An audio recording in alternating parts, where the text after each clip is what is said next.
Deep into the Barcelona night, still a sense the danger is not yet done.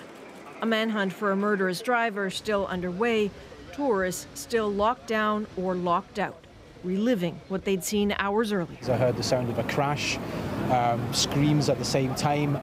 Think of it, Las Ramblas, a famed pathway so crammed on summer days, it's pickpockets who are the usual worry. Come on, come on, come on. Just come with me. At 5 p.m. today, though, utter panic. And what you're about to see is especially ugly.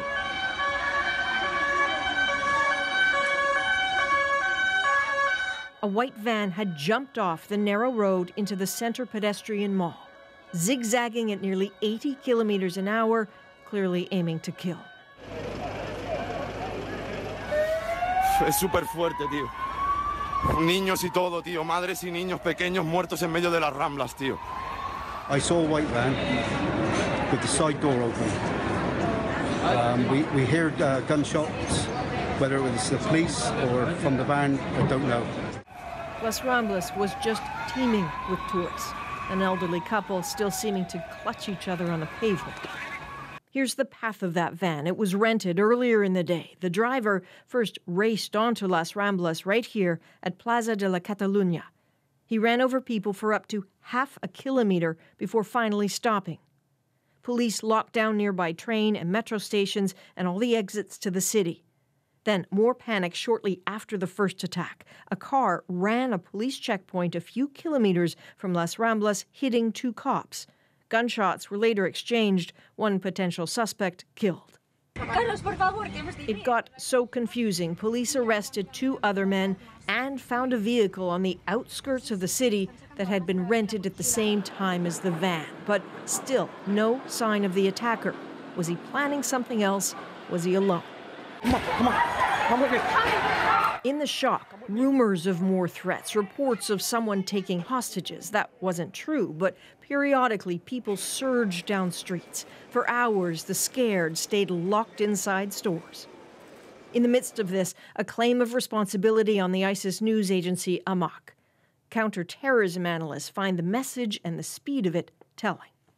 So what that strongly suggests is that the group has been carefully coordinating this activity with the people who are involved in this wider set of plots, if you will. It also stands to reason that it's quite possible somebody who has been deployed from within the so-called caliphate to coordinate these activities is doing just that right now in Spain. It's rare for ISIS to claim something if there isn't some sort of connection, but what was it? Police say it was this man's documentation used to rent the van. He's Dries Ubeker. Police know him, but not as a terror threat. He's telling them his ID had been stolen, possibly by his brother. So if the driver was somehow affiliated with ISIS, that would make this the first ISIS attack in Spain. It's tried before. Dozens of attacks have been foiled. Late last year, this man was arrested for plotting to drive a truck through a Spanish Christmas market. And yes, that horrific tactic is being copied again and again throughout Europe in particular.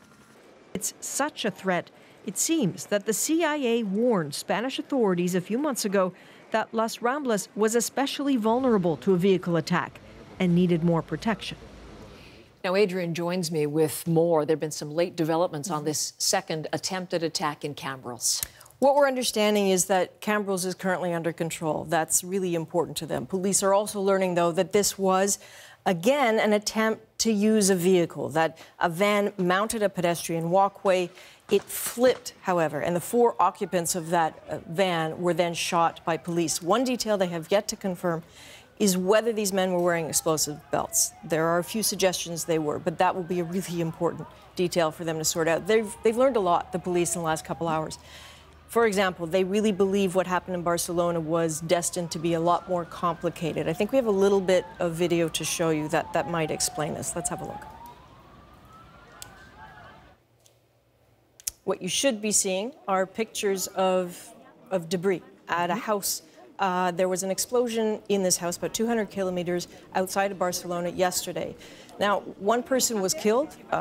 Police and firefighters rushed to help. 16 other people were then injured. when there was a second explosion. Initially, this was written off as strictly being a gas explosion. Maybe canisters had gone off. They now believe, police, that this was connected to the Barcelona attack. Perhaps these were explosives that detonated early. They are incredibly concerned about that. Okay. Can we talk a little bit more about the fact that, as you say, we are again dealing with a vehicle attack? Authorities seem powerless to prevent them. Well, you know, unfortunately, Canadians know all about how difficult that is. If you think back, Heather, to October 2014, Martin Couture-Rouleau, who ran over two soldiers with his vehicle. He killed warrant officer Patrice Vincent. Police knew all about Couture-Rouleau. They had taken away his passport. They had spoken with his parents in an attempt to sort of de-radicalize him. They knew everything they could about him, and yet they could not stop that. You know, short of putting barriers on every street, impossible.